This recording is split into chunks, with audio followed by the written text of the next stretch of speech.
Good morning everyone, welcome back to my channel. তোমরা সবাই কেমন আছো? আশা করি তোমরা সবাই ভালো আছো। আমিও বেশ ভালোই আছি। আবার চলে আসলাম নতুন একটা ব্লগ নিয়ে। আই হোপ আজকের ব্লগটা তোমাদের সবার কাছে ভালো লাগবে। আর আমি ঘুম থেকে তো অনেকক্ষণ হয়েছে ঘুম থেকে উঠলাম।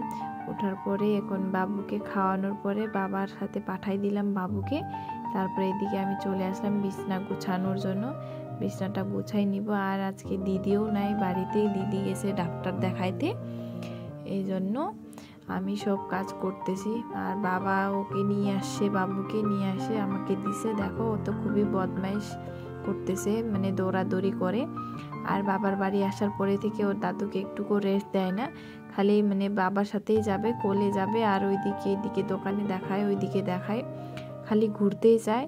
আর মুরগি, ছাগল, কুত্তা দেখে তো আর কি বলবো, একদম পাগলা হয়ে যায়, খালি দৌড়াইতে থাকে ওদেরকে ধরার জন্য।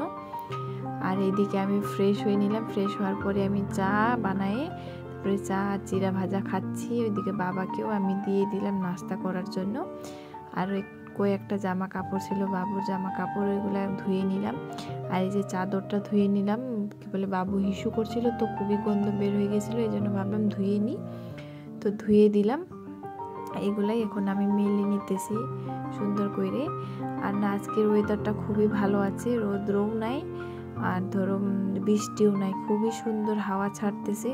আর রাতে যা বৃষ্টি দিচ্ছে কি বলো বলো, আমি তো ভয়ে মানে বাবুকে জড়ায় ধরে ঘুমাই আছি, সেই মানে বিজলি চমকাইতেছিল, এই জন্য আমার তো সেই ভয় লাগে, এত ভয় লাগে না বলার মতন না। এদিকে আমি জামা কাপড়গুলো দেখো অনেকগুলাই ছিল জামা কাপড় বাবুর, মানে রাত সন্ধ্যাবেলা না খুবই বেশি হিসু করে বাবু, এই জন্য অনেকগুলা জামা কাপড় হয়ে যায় বাবুর। তাও তো ওর তো জামা কাপড় তো নিয়ে আসেই নেই আমি, অল্প কয়েকটাই জামা কাপড় আছে। যদি বৃষ্টি আসে না শুকাইলে তো আর জামা কাপড়ই থাকবে না ওর, কি করা যায় বলো, আর করার কিছুই নেই। আর ওর জামা কাপড় মেলার পরে আমি চলে আসছিলাম রান্নাঘরে রান্না করার জন্য। ভাতটা রান্না হয়ে গেছে, আর এখন আমি সবজি বানাচ্ছি। আর এই কি বলে রান্নাঘরে আসার আগে বাবুকে আমি ঘুম পাড়াই দিয়েছিলাম, ঘুমের জন্য খুবই কাঁদতেছিল, এই জন্য আমি বাবুকে ঘুম পাড়ায় চলে আসলাম রান্না করতে। আমাদের মানে বাবার বাড়ির রান্নাঘরে এটা, কি করব বলো, গরিব দুঃখীর মানুষের বাড়ি ঘরে এমনই থাকে, ভালো তো আর নাই, টাকা পয়সা নাই, ঘর বাড়িও ভালো নাই, কি করা যায় বলো। আর তারপরে এদিকে আমার মানে সবজি রান্নাও হয়ে গেছে, এখন খালি একটু শাকটা ভাইজে নিব। শাকটা বাড়ির শাকই তুলে রাখছি, তো ওই শাকটা ভাইজে নিব, মিষ্টি কুমড়ার শাকটা খুব ভাল লাগে মিষ্টি কুমড়ার শাকটা খাইতে। আর বাড়িতেই আছে, যখন খাইতে ইচ্ছা করে তখনই কাইটে নিয়ে এসে বানানো যায়, খুবই ভালো লাগে, তাজা তাজা খাওয়া যায়, বাড়িতে থাকলে অল্প একটুই মানে অল্প একটুই বানাই খাওয়া যায়। আর বাবু ঘুম থেকে উঠে পড়ছিল, ওকে স্নান করাই দিলাম। স্নান করানোর পরে এখন আমি ওকে খাওয়াই দিতেছি। ওনা ভাত সাত কিচ্ছু এখনও খাইতে চায় না, এই জন্য ওকে চালের গুঁড়াই আমি খাওয়াই। তাও অল্প স্বল্প, এখন তো এখানে আসার বাবার বাড়ি আসার পরে থেকে তো অল্প স্বল্প ভাত খায় ও। বন্ধুরা তোমরা সবাই কেমন আছো? আশা করি তোমরা সবাই ভালো আছো, আমিও বেশ ভালোই আছি।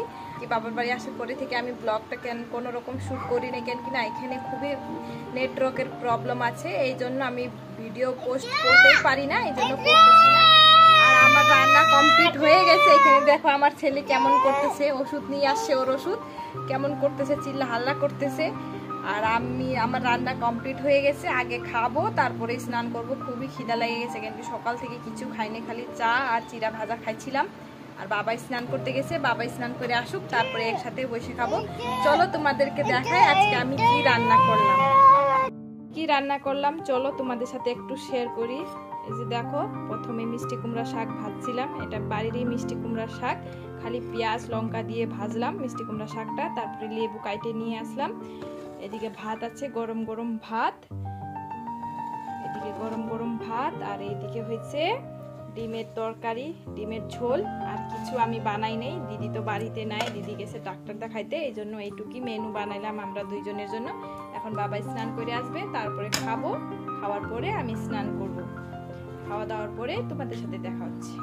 আজকে খাওয়ার পরে স্নান করলাম, কেন কি খুবই খিদা লাগতেছিল, এই জন্য আগে খাইয়ে নিলাম, তারপরে স্নান করলাম। স্নান করে রেডি হচ্ছি। আর বাবু ওইদিকে ওর দাদুর সাথে দোকানে গেছিল, বিস্কুট লেস নিয়ে এসে মানে বিছনার মধ্যে খুইলে বসে আছে, খাওয়াচ্ছে একটা একটা করে। আজকের ভিডিও আমি এখানেই শেষ করি। তোমরা সবাই সুস্থ থাকো, ভালো থাকো, আবার নতুন ব্লগ নিয়ে চলে আসবো। ততক্ষণ টাটা।